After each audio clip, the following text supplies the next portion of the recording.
Salut à tous et bienvenue, c'est Jean-Mi. Aujourd'hui on va parler de Halfink. Halfink est un jeu de Flavien Champenois illustré par Patrick Fontaine. C'est un jeu pour 1 à 3 joueurs, des durées de partie d'environ 20 minutes à partir de 10 ans. Le jeu est édité par les studios Twin Games. C'est un jeu de course et deck building. Dans le jeu, le roi des Vikings vient de mourir et les joueurs vont essayer de faire la plus belle épopée possible afin d'être couronnés nouveau roi. Allez, on va voir comment ça se passe. Et on se retrouve pour la mise en place ainsi que le matériel. Donc là, je vais vous expliquer la mise en place et les règles d'une partie classique. Vous trouverez dans les règles une mini-campagne de 3 scénarios qui vous permet d'appréhender les différentes mécaniques et les différents effets au fur et à mesure. Donc pour une partie classique, commencez par constituer la piste d'épopée. Au début de la piste, vous mettez la carte Kattegat sur la face A. Les cartes d'épopée ont en effet une face A et une face B. Ensuite, prenez 4 cartes d'épopée au hasard que vous placez comme ceci. Si le symbole aguerri n'apparaît pas, c'est ce symbole-là. La dernière carte de l'épopée sera la carte Fink. Si le symbole aguerri apparaît, mettez-la sur le côté Halfink. L'épopée représente les différentes étapes que vont devoir franchir les joueurs avant d'arriver à leur but. Chaque joueur prend ensuite son deck personnel de 9 cartes. Il place les 2 cartes Troll et la carte Troll des Tempêtes devant lui face visible. Les 6 autres cartes doivent constituer son deck de départ. Le deck de chaque joueur est constitué de 1 carte Freyr, de 4 cartes Odin, ainsi que d'une carte Thor. Vous mélangez bien votre deck et vous allez piocher 4 cartes, ce qui va constituer votre main de départ. Chaque joueur place ensuite son pion sur la carte Kattegat pour montrer le début de l'épopée. Vous allez désigner un premier joueur, soit au hasard, ou soit le premier joueur à avoir invoqué un dieu viking. Le premier joueur va mélanger les cartes du deck assemblé, puis révèle les 5 premières cartes au-dessus de la piste d'épopée.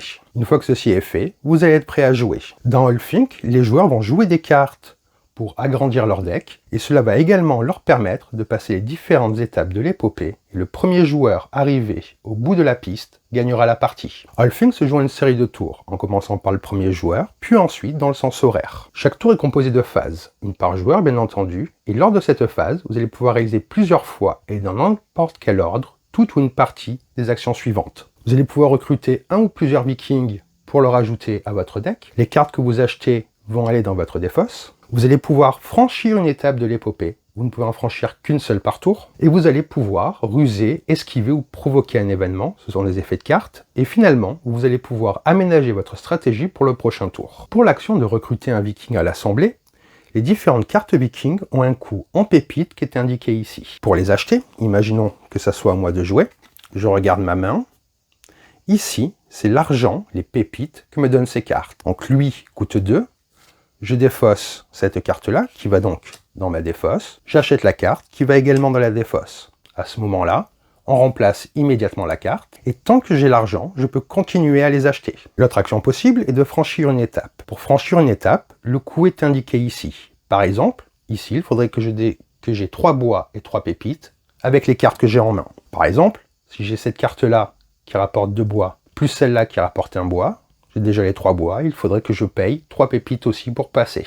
Les cartes que vous jouez pour les ressources, vous ne pouvez pas utiliser les ressources pour autre chose. C'est-à-dire que si j'utilise des cartes pour passer une étape, je ne peux pas utiliser le surplus de ressources s'il y en a pour acheter des vikings. Vous pouvez également ruser, esquiver ou provoquer un événement. Ce sont les différents symboles que vous allez retrouver sur les cartes. Les différents symboles que vous allez retrouver sont les suivants. Vous avez ce symbole rouge qui est le symbole de troll. Durant votre tour, vous pouvez jouer cette carte et ajouter une de vos cartes troll sur le dessus du deck personnel d'un de vos adversaires. Vous pouvez en donner autant que vous en avez. Si les 2 cartes troll de votre couleur sont en jeu, bien entendu, vous devez attendre qu'on vous en rende une pour pouvoir la rejouer. C'est-à-dire que si à mon tour, je joue cette carte-là, quand les cartes ont plusieurs symboles, on ne peut jouer qu'un seul symbole. Donc je décide de jouer le troll. Je prendrai les cartes troll ou 2 cartes troll de mon deck que je place sur le deck d'un adversaire. Le symbole de la hache, lui, pareil, vous le jouez durant votre tour et ça vous permet de piocher une carte au hasard de la main de votre adversaire. Après l'avoir regardée, vous allez choisir de la jouer aussitôt comme l'une des vôtres ou non. Puis vous la placez dans la défausse de votre adversaire. Avec ce symbole-là, c'est le symbole de la tempête. Vous allez placer devant l'un de vos adversaires la carte Troll des Tempêtes sur la face Stormur. C'est-à-dire que si je joue cette carte, je prends le Troll des Tempêtes que je place devant un adversaire sur cette face-là. Il ne pourra, lors de son prochain tour, ni recruter, ni passer une étape. Lors de son prochain tour, il retourne la carte et il ne pourra à ce moment-là pas recruter. Et finalement, au tour d'après, il me rendra la carte. Les cartes avec le symbole bleu vous permettent de vous protéger.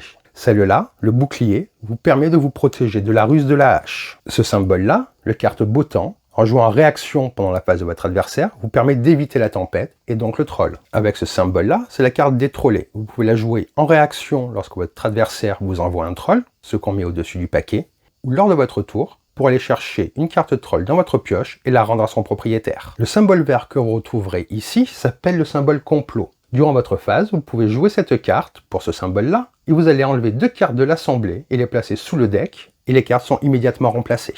C'est-à-dire que si je joue cette carte lors de mon tour pour ce symbole-là, j'enlève 2 cartes présentes ici, et elles sont remplacées. Les autres symboles que vous allez trouver sont le symbole suivant. Ce symbole-là, que je vous ai parlé précédemment, le symbole aguerri. Dès qu'un joueur remporte cette étape, jusqu'à la fin de la partie, il jouera désormais avec 5 cartes en main au lieu de 4. Ses adversaires, quant à eux, font de même à la fin de leur prochaine phase de jeu. Et finalement, ce symbole-là, le symbole sol sacré, un joueur qui est sur Kattegat ne peut être la cible d'une ruse. Et finalement, la dernière action que vous pouvez faire lors de votre tour, c'est aménager votre stratégie. Votre phase de jeu se termine lorsque vous le décidez ou lorsque vous n'avez plus de cartes en main. Terminez votre phase de jeu en défaussant, si vous le souhaitez, de tout ou d'une partie des cartes que vous avez déjà, puis vous piochez jusqu'à avoir 4 cartes en main. Une fois que vous avez fait cela, c'est votre adversaire, et on va jouer comme ceci jusqu'à ce qu'un joueur atteigne la fin de l'épopée. La partie prend fin lorsqu'un joueur a franchi la dernière étape, et que les joueurs suivants ont joué leur phase de ce tour. S'il est seul sur la carte Fink ou Alfink, il est reconnu roi des Vikings. S'il n'est pas le seul à finir dans ce tour, il y a égalité, et vous recommencez une partie pour déterminer le gagnant. Je vais vous redire comment se passe un tour de jeu.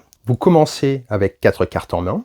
Lors de votre tour, vous pouvez acheter des cartes Vikings que vous rajoutez à votre défausse pour les récupérer lors d'un prochain tour. Vous pouvez passer une étape en payant le coût qui est indiqué là, en faisant bien entendu les étapes dans l'ordre. Vous pouvez également jouer des cartes pour un des symboles qu'il y a au-dessus, ruser, esquiver ou provoquer un événement. Et finalement, vous pouvez aménager votre stratégie pour le prochain tour, c'est-à-dire défausser des cartes ou pas, et vous repiocher jusqu'à avoir 4 cartes en main. Et on joue comme ceci jusqu'à la fin de la partie. Vous trouverez également dans les règles des mises en place différentes, des variantes qui vous permettent de jouer avec les phases B des différentes cartes d'épopée, ainsi que des variantes pour les joueurs un petit peu plus aguerris. Donc voilà pour cette explication de Olfink, un jeu de course et de deck building où on a chaque fois envie de refaire une autre partie parce que les parties sont courtes et c'est assez vivant. C'est assez nerveux comme jeu, moi j'ai bien aimé. J'espère que cette vidéo vous a plu. Si elle vous a plu, n'hésitez pas à laisser un commentaire et à vous abonner à la chaîne. Sur ce, je vous dis bonne partie et bon jeu!